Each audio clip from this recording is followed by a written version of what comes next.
You're standing on K Street in Sacramento, California. It's November 17th, 1896, 8:15 in the evening. The gas lamps are lit along the wooden sidewalks. You can hear the distant whistle of a steam locomotive at the railway depot. The air smells like coal smoke and horse manure. This is a modern American city at the height of the Gilded Age. Telephones are starting to appear in wealthy homes. Electric streetcars run on some avenues. The Capitol building, 3 blocks away, is lit by Edison bulbs. You're walking home from dinner. It's cold, clear night. You pull your coat tighter. Above you, stars are visible despite the city lights. And then, you notice something wrong with the stars. One of them is moving. Not drifting slowly like a distant object. Moving with purpose, getting brighter, coming closer. You stop walking. So does the man next to you. A woman across the street points upward. Within 30 seconds, a dozen people have stopped what they're doing and are staring at the sky. It's not a star. It's a light. Brilliant white. Brighter than any gas lamp you've ever seen. And it's attached to something. Something dark. Something massive. As your eyes adjust, you can make out the shape. Long, cylindrical, like a train car suspended in the air. But it's not falling. It's flying. Moving in a straight line from west to east across the city. The light sweeps downward. For a moment, it illuminates the street around you bright as noon. You can see every detail. The wooden planks of the sidewalk, the startled faces of other witnesses, the brass buttons on a policeman's coat. Then the beam moves on, scanning other streets, and you're left in relative darkness again, blinking spots from your vision. The object is silent. No engine roar. No hiss of steam. Just a faint hum you can barely hear over the sound of your own breathing and the murmur of the crowd forming around you. People are coming out of shops, leaning out of second-story windows. Everyone is watching the same impossible thing. You know what balloons look like. You've seen them at county fairs. This isn't a balloon. Balloons are round, soft. They drift wherever wind takes them. This has a rigid structure. You can see panels, seams. It looks built, manufactured, and it's moving into the wind. You can feel the wind on your face, cold from the Sierra Nevada mountains to the east, but this thing is flying east. Against that wind, under power, under control. It takes about 7 minutes to cross the city. You watch it the entire time. The searchlight continues scanning, streets, buildings, the Capitol dome, methodically, like someone is looking for something, or someone is announcing their presence, showing what they can do. Then it's gone, disappeared into the eastern darkness beyond the edge of town. The crowd stands in silence for a moment. Then everyone starts talking at once. What was that? Did you see? Who's building that? Where did it come from? You don't have answers. Nobody does. But you know what you saw. Something flew over Sacramento tonight. Something controlled. Something using technology you didn't know existed. Something that shouldn't be possible in 1896. And you're not crazy. You're not alone. Hundreds of people saw it with you. Credible people. The Secretary of State was working late in the Capitol and saw it through his window. Police officers on patrol saw it. Railway workers at the depot saw it. By tomorrow morning, everyone will have seen it, because it will be front-page news. But what you don't know, standing on K Street on that cold November night, is that this is just the beginning. That what you witnessed will be seen by thousands of others across 14 states over the next 6 months. That newspapers from California to Illinois will document identical sightings. That this will become one of the largest mass witness events in American history. And that 7 years from now, 2 brothers in North Carolina will fly a flimsy wooden aircraft for 12 seconds, and history books will call that the birth of aviation, as if nothing flew before, as if what you saw tonight never happened. The Sacramento Bee publishes the story November 18th, not buried on page 6, front page, top of the fold. The headline reads, "Mystery in the Sky. Strange airship startles thousands." The article is lengthy, detailed. Professional journalism, not sensationalism. The reporter has interviewed multiple witnesses. He includes their names, their occupations, their exact locations when they saw the craft. This is documentation, not entertainment. The Secretary of State is quoted describing the object as definitely under intelligent control, moving with clear purpose against prevailing winds. A police sergeant describes the searchlight as brighter than any arc lamp I've witnessed, capable of illuminating entire city blocks. The article does something else important. It attempts technical analysis. The reporter has consulted with engineers at the railway depot, asking what would be required to build what witnesses described. The engineers are skeptical, but honest. To lift the weight of a powerful arc lamp, the kind that could produce that beam, you would need something capable of generating or storing massive electrical power. The batteries alone would weigh several hundred pounds. The lamp and focusing apparatus, another 100. Hydrogen balloons of the era, the article notes, can barely lift their own envelope, plus a small wicker gondola. The California inventor Thomas Baldwin has been experimenting with powered balloons. His most successful attempt used a small gasoline engine to drive a propeller. It could maintain position against light wind, but it couldn't carry heavy cargo, and it certainly couldn't carry the kind of lighting equipment witnesses described. So if it wasn't a balloon, what was it? The article doesn't speculate, it presents facts. Multiple credible witnesses saw a large craft under controlled flight. It used an extremely powerful light source. It moved against wind. No known technology in Sacramento or anywhere else in California could do this in 1896. The article concludes by noting that several witnesses reported seeing the craft head east toward the Sierra foothills. Whether it landed there or continued on remains unknown, but the Bee promises to investigate further if additional sightings are reported.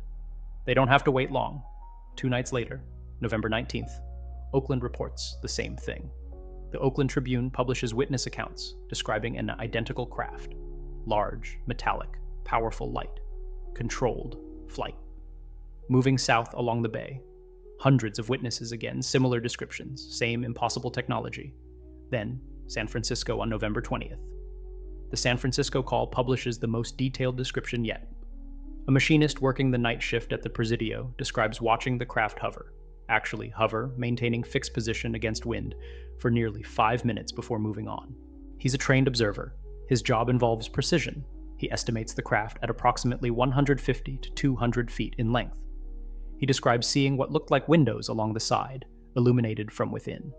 He describes the frame as appearing rigid, not inflated like a balloon envelope. The Call does something the other papers haven't. They investigate whether any local inventors or engineers might be conducting secret experiments. They contact universities. They contact the military at the Presidio. They contact wealthy industrialists known for funding scientific research. Everyone denies knowledge. No secret balloon program. No experimental aircraft. Nothing that matches what witnesses are describing. So the Call publishes the accounts without explanation. Just documentation. Here's what people saw. Here's what we know about current technology. These two things don't match. We have no answer. Then the sightings stop. December passes, then January. Nothing. The newspapers move on to other stories. The Spanish conflict in Cuba, labor strikes, political scandals. The mysterious airship becomes a strange story from last month, unexplained but forgotten.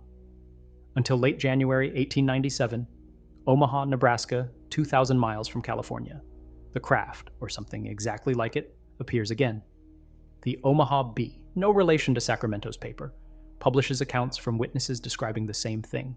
Large craft, controlled flight, powerful searchlight, moving slowly from west to east across the city. But there's something new in the Omaha reports. Details about sound, or rather lack of it. Witnesses specifically mention the craft is nearly silent. A faint humming, but no engine roar, no hiss of steam. No sound that matches any known propulsion technology. Steam engines are loud. Gasoline engines, the new experimental technology, are even louder. Whatever is powering this craft operates on different principles. The wave accelerates. Early February, Des Moines, Iowa. Mid-February, Milwaukee, Wisconsin. Late February, Chicago. Each city reports the same thing. Large craft, night flight, searchlight, controlled movement. The pattern is consistent. The testimony is credible. The technology remains impossible. And now, newspapers are talking to each other. Telegraph wires carry the story between cities. Editors compare notes. They're starting to realize this isn't isolated incidents. It's a pattern, a wave. Something is deliberately flying across America, following a route, appearing over major cities, showing itself, then moving on. The Chicago Tribune publishes an analysis in early March. They've collected reports from 9 different cities spanning California to Illinois. They note the consistent descriptions, the similar flight pattern, always west to east, the The similar timing, always after dark, usually between 8 p.m. and midnight. The similar behavior, slow movement, searchlight scanning, then departure. The Tribune makes a bold statement. Either thousands of credible witnesses across 9 states are experiencing coordinated delusion, or someone has built a powered flying machine years ahead of anything publicly known. Given the consistency of reports and credibility of witnesses, the Tribune suggests the second explanation is more likely. But that raises an obvious question. Who? Who has the resources to build something this advanced? Who has the technical knowledge? And why are they flying at night over cities but never landing, never revealing themselves, never explaining what this is? The Tribune can't answer. Nobody can. But the sightings continue. And in March, they reach Texas. Texas is where the story changes. Because in Texas, witnesses start reporting more than just seeing the craft. They start reporting interactions, conversations, encounters with the people operating these machines. April 10th, 1897. A farmer named John Barkley in Rockland, Texas, reports that a craft landed in his field just before dawn. He approached cautiously. 3 men were examining something on the hull. Americans, he said. Normal-looking men in duster coats and goggles. They spoke English. They told Barkley they were testing a flying machine and would be on their way shortly. Barkley asked who built it. They were vague. Mentioned something about a group of inventors. Mentioned California. They were polite, but dismissive. Clearly didn't want to explain. After about 10 minutes, they reboarded. The craft lifted vertically. Barkley emphasizes this, straight up like an elevator, then flew north and disappeared. The Fort Worth Register publishes Barkley's account. It's detailed, specific. Barkley is a landowner, respected in the community, no history of tall tales. The Register treats it as credible reporting. But they also note the obvious problem. If American inventors have built a working aircraft, where is it being constructed? Where is it being stored? How is this being kept secret? 3 days later, Beaumont, Texas, similar report. A craft lands briefly outside town. Several witnesses approach. The operators are again described as Americans, young men, well-dressed. They claim to be part of an inventors consortium. They say they're conducting navigation tests. They mention that their craft uses a special compound for lift rather than simple hydrogen. They don't elaborate. They depart before authorities arrive. Then, April 17th. Aurora, Texas. This is the report that becomes most controversial. Because this isn't a sighting. It's a crash. According to the Aurora Signal, a small weekly newspaper, an airship collides with Judge Proctor's windmill around 6 a.m. The craft is destroyed. The windmill is destroyed. The judge is furious about his windmill, and there's a body in the wreckage. The article is brief. Sensationalist in tone, which was common for small papers of the era. It says the body is not of this world, and that it will be buried in the town cemetery with Christian rites. It says debris was collected and examined. Some pieces appear to be inscribed with unfamiliar markings. The article suggests, with the hyperbole typical of the time, that this might be a Martian. And this is where the story gets muddied. Because the Aurora Signal was known for occasionally publishing colorful fiction alongside news. The town was declining, railway had bypassed it, population was dropping. Some historians suggest the crash story was fabricated to attract attention, to put Aurora back on the map. But other historians note that multiple sources reference the incident. The Dallas Morning News mentions it in late April, though briefly. References appear in several other regional papers. Not all of them read like hoax. Some treat it as actual news being reported from Aurora. Attempts to investigate decades later find nothing conclusive. The cemetery has graves from that era. One unmarked stone that some claim is the pilot's grave.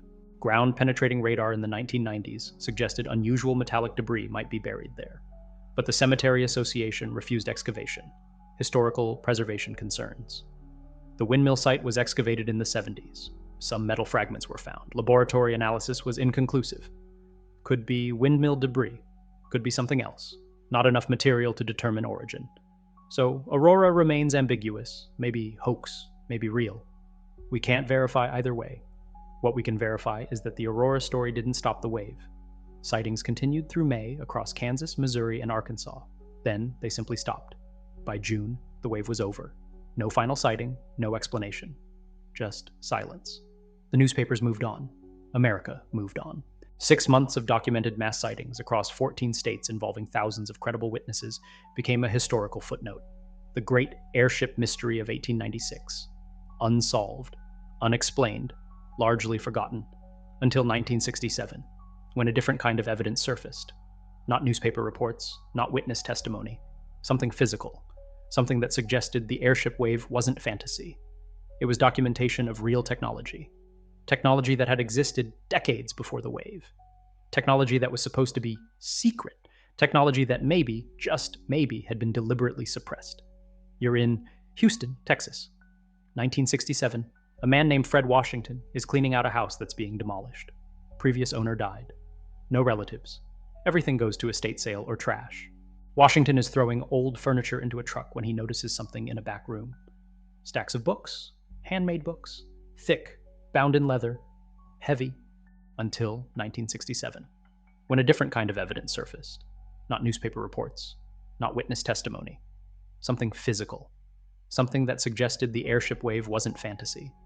It was documentation of real technology. Technology that had existed decades before the wave. Technology that was supposed to be secret. Technology that maybe, just maybe, had been deliberately suppressed. You're in Houston, Texas. 1967, a man named Fred Washington is cleaning out a house that's being demolished. Previous owner died. No relatives. Everything goes to estate sale or trash. Washington is throwing old furniture into a truck when he notices something in a back room. Stacks of books, handmade books, thick, bound in leather, heavy. He opens one. It's filled with drawings, elaborate, colorful drawings of flying machines. Dozens of them. Hundreds. Each machine is different. Some have wings, some have rotating blades, some have wheels and gears and mechanisms that Washington doesn't recognize. The drawings are sophisticated, technical. These aren't casual sketches, they're engineering diagrams, blueprints, designs, and they're old. The paper is yellowed, the ink is faded, the leather binding is cracked. These books are at least 50 years old, maybe more. Washington takes them, he's not sure why. They're interesting, strange, beautiful in a weird way. He brings them home, shows them to friends. Someone suggests he contact a museum, maybe a university. These might be historically valuable. The books eventually reach the University of Houston. Historians examine them. They determine the creator was a man named Charles August Albert Dellschau, German immigrant, born 1830, died 1923. Worked as a butcher in Houston most of his life. Quiet man, kept to himself, no known family. Died in obscurity. But after he retired, Delshaw spent his final years creating these books, 12 volumes, over 2,500 pages, thousands of detailed drawings of flying machines, accompanied by text, German words mixed with English, strange terminology, references to people and places, and most intriguing, references to an organization, the Sonora Aero Club. The historians initially assume it's fantasy, an old man's elaborate fiction. The drawings are imaginative but clearly not real aircraft. They have wheels and gears and impossible configurations. They show machines that couldn't possibly fly according to known aerodynamics. It's artistic, fascinating, but not historical documentation. Then someone notices the dates. Delshaw wasn't just drawing imaginary aircraft. He was documenting something he claimed to have witnessed, something from his past. According to notes in the margins, the Sonora Aero Club operated in California during the 1850s and 60s, 4 decades before the Wright Brothers, 5 decades before Delshaw created these books. And according to Delshaw, the club didn't use conventional aviation technology. They didn't use wings creating lift through airflow. They used something else, a substance, a compound. Delshaw calls it SNB gas in some drawings, Supe in others, a green powder or liquid. When activated, it allegedly created lifting force independent of aerodynamic principles, not lighter than air. Something different, something that canceled gravity. This is where serious historians stop taking it seriously. Anti-gravity compounds, secret inventor clubs, fantastical claims with no supporting evidence. It's steampunk fiction created by an elderly man with too much time and imagination. Except some historians don't dismiss it, because they notice something in Delshaw's drawings, the level of technical detail, the consistency of the mechanical designs, the specific terminology used. This isn't random fantasy. Delshaw is documenting something systematically. Like an engineer, like someone who understood machinery and was trying to preserve technical knowledge. And there's something else. The timeline matches. Delshaw places the Sonora Aero Club in California in the 1850s through mid-60s. He says the club dissolved around 1866 when the founder died, and the secret of the lifting compound died with him. He says the remaining members either destroyed their machines or hid them, fearful the technology would be weaponized if it became public. That's roughly 30 years before the 1896 airship wave.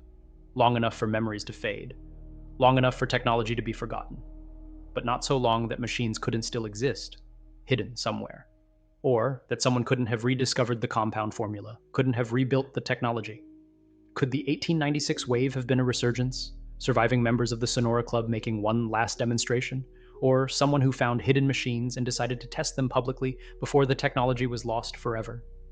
It's speculation, but it's speculation based on a strange correlation. Delshaw documents secret aircraft development in 1850s California. 30 to 40 years later, mysterious aircraft appear over California and spread across America. The descriptions from 1896 witnesses match elements of Delshaw's drawings: rigid frames, mechanical appearance, advanced lighting, controlled flight that doesn't match balloon behavior, and there's one more detail that connects them. Several 1896 witnesses reported seeing letters or symbols on the craft hulls, markings they couldn't read, languages they didn't recognize. Delshaw's drawings frequently show similar markings, symbols, codes, names written in stylized script combining German and English. Could these be the same markings? We can't prove it. The 1896 craft were never photographed. The Aurora crash debris, if it existed, is gone. Delshaw's books are artistic documentation, not photographs. There's no physical evidence linking the two, just correlation, timeline, circumstantial connection. But that connection raises uncomfortable questions. Because if Delshaw was documenting real technology from the 1850s, that means controlled powered flight existed 50 years before the Wright Brothers. That means the history of aviation is fundamentally wrong. That means what we're taught as the birth of flight was actually a restart, a reinvention, a recovery of knowledge that had been lost or suppressed. And if that's true, we need to ask why it was lost. Why technology that could fly controlled aircraft in 1856 disappeared by 1900. Why the Wright brothers are celebrated for achieving 12 seconds of flight when Delshaw documents machines that could fly for hours.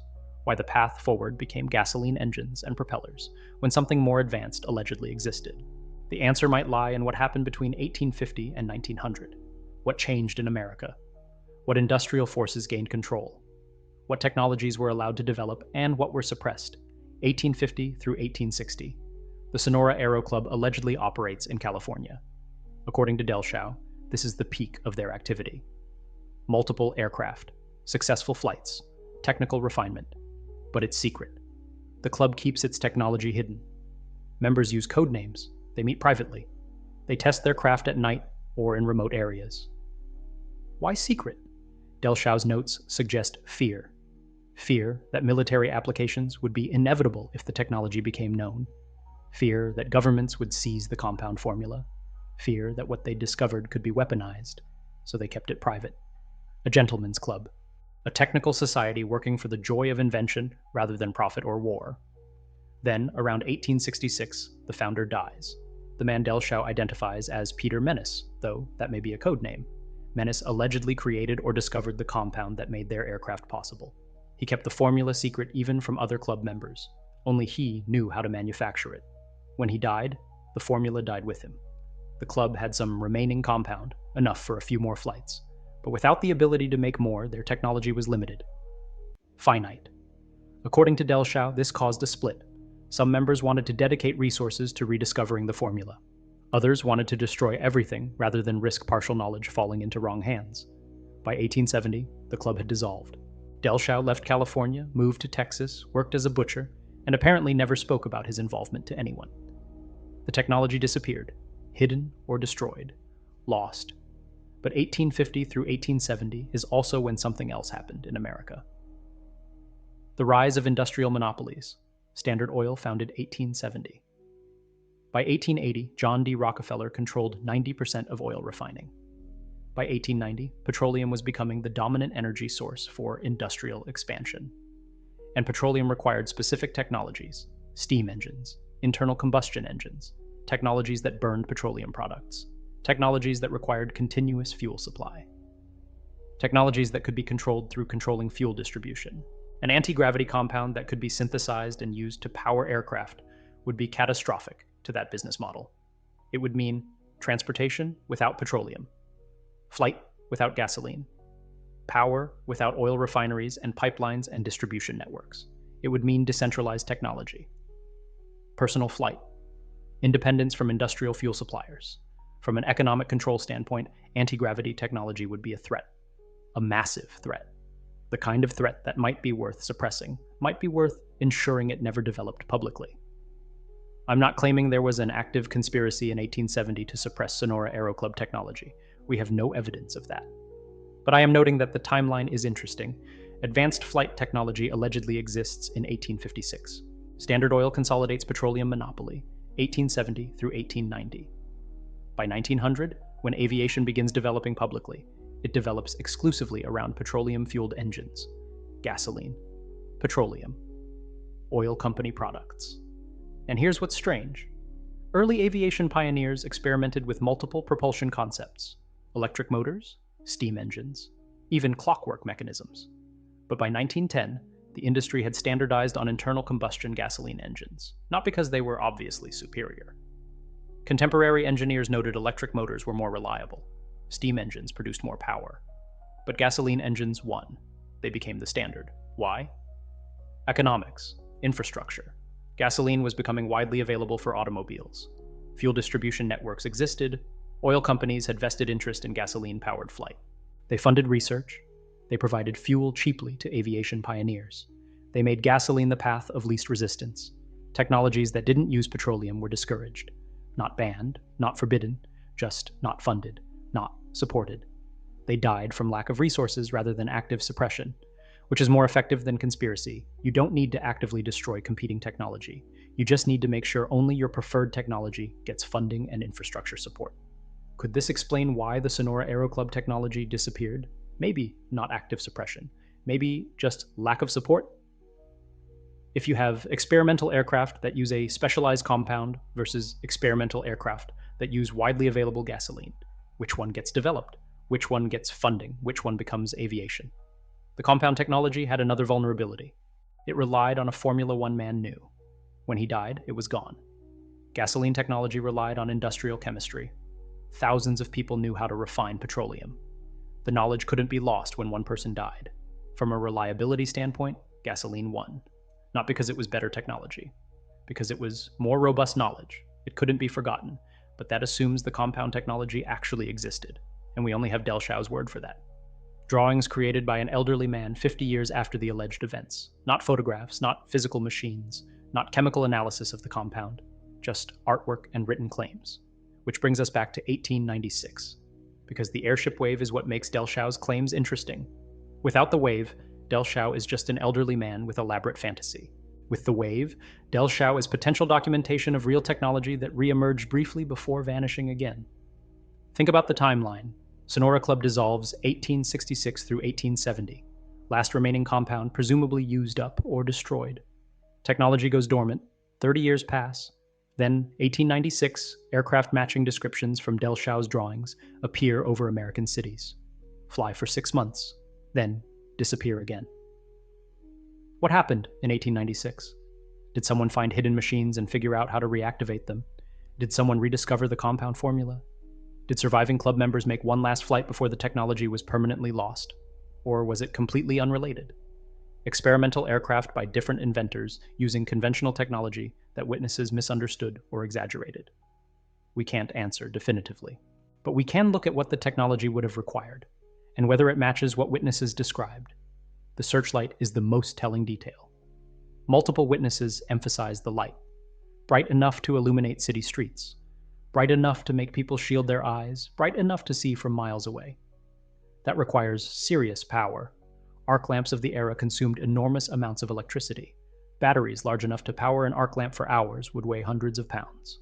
Modern analysis suggests producing the light witnesses described would require approximately 50 to 70 pounds of batteries for every hour of operation. A 6-hour flight would mean 300 to 400 pounds of batteries minimum, plus the arc lamp, plus the focusing mechanism. You're looking at 500 pounds of equipment just for the searchlight. No hydrogen balloon technology in 1896 could lift that weight, plus passengers, plus the envelope, plus the frame. The engineering doesn't work. You'd need lift technology that doesn't rely on displacing air with lighter gas. You'd need something that creates lifting force independent of buoyancy. You'd need something like what Delshaw described, a compound that creates lift without being lighter than air. Or you need technology that didn't exist in 1896 but did exist earlier. You need the Sonora Club compound. You need machines built decades before that were hidden and then rediscovered. I'm not saying that's definitely what happened. I'm saying the conventional explanations don't work. Balloons can't carry the weight. Balloons can't maneuver against wind. No public technology in 1896 matches witness descriptions, which means either witnesses were wrong, all of them, consistently across months and states, or something was flying that wasn't public technology. And Delshau's documentation suggests what that something might have been. Not proof, not certainty, but a potential explanation that fits the evidence better than mass hallucination or Venus. The 1896 wave ends in May. No dramatic finale. No final massive sighting. Just gradually fewer reports. Then, silence. As if whoever was operating the craft decided to stop. Or ran out of compound, or hid the machines again, or destroyed them.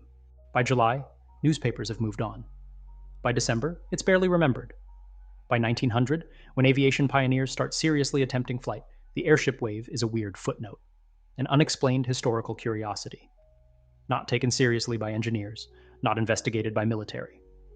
Just forgotten. And then, 1903. Wright Brothers fly for 12 seconds at Kitty Hawk.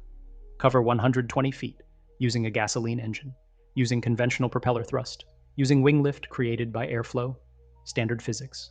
No mysterious compounds, no anti-gravity. Just wood, fabric, wire, and petroleum fuel. And this becomes the birth of aviation. This 12-second flight is celebrated as humanity's first powered, controlled flight, as if nothing flew before. As if thousands of witnesses across 14 states didn't watch controlled aircraft with searchlights fly for hours 7 years earlier. As if Delshaw didn't document decades of flights before that. The historical narrative required the Wright brothers to be first, required aviation to begin in 1903, required everything before that to be dismissed as impossible or imaginary. Because if flight existed earlier, using different technology, then aviation history is wrong. And if aviation history is wrong, we have to ask what else is wrong. What other technologies existed and were lost? What other knowledge was suppressed? Delshaw died in 1923. Obscure. Unknown. His books weren't discovered until 1967. By then, the airship wave was 70 years in the past. All witnesses were dead. No one left to interview. No way to verify anything. The books remain in archives, University of Houston. Some pieces in art museums, displayed as outsider art, curious folk art. No one treats them as historical documentation, because they can't be verified, because the claims are too extraordinary, because accepting them as real would require rewriting history. But the books exist, the drawings exist, the airship wave newspaper articles exist, thousands of witnesses existed. Something happened that we can't explain with conventional history. Something that suggests aviation might be older than we're taught, might have used different principles than we're taught, might have been deliberately forgotten rather than never existing. I don't have proof of what actually happened. No one does. The evidence is fragmentary. Suggestive, but not conclusive. You can dismiss it as coincidence, as fantasy, as mass delusion combined with artistic imagination. Or you can consider the possibility that Charles Dellschau was telling the truth, that the Sonora Aero Club existed, that they flew aircraft in the 1850s using compound technology, that the technology was hidden when the founder died, that it re-emerged briefly in 1896, and that it was suppressed again, this time permanently, because petroleum-based aviation was more profitable and controllable. You can consider that the Wright brothers weren't the first to fly.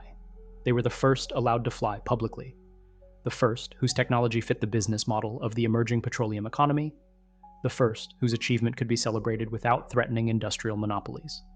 You can consider that we don't have the best technology that was ever developed. We have the most profitable technology that was ever developed. The technology that served economic interests rather than human potential. The machines Delshaw drew might still exist, hidden in some California warehouse, buried in some remote location. destroyed, but not completely. The compound formula might still exist, in some encoded document no one has found, in some notebook gathering dust in an attic. Lost, but not gone. Or it might all be fantasy. Art created by an imaginative old man. Mass hysteria in 1896. Coincidence? Nothing more. I can't tell you which is true, but I can tell you the questions are worth asking, the evidence is worth examining. The official history might be incomplete, and what we've forgotten might be more advanced than what we remember. The sky over Sacramento in November 1896. Thousands of witnesses watching something impossible fly overhead. Controlled. Powered. Lit by technology that shouldn't exist. Moving with purpose toward an unknown destination. 7 years before the Wright Brothers. 50 years after the Sonora Aero Club allegedly flew their first test flight.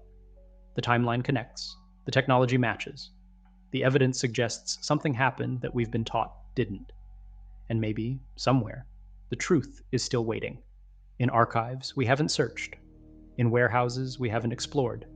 In documents we haven't decoded. Waiting for someone to ask the right questions, to connect the right dots, to remember what we were meant to forget.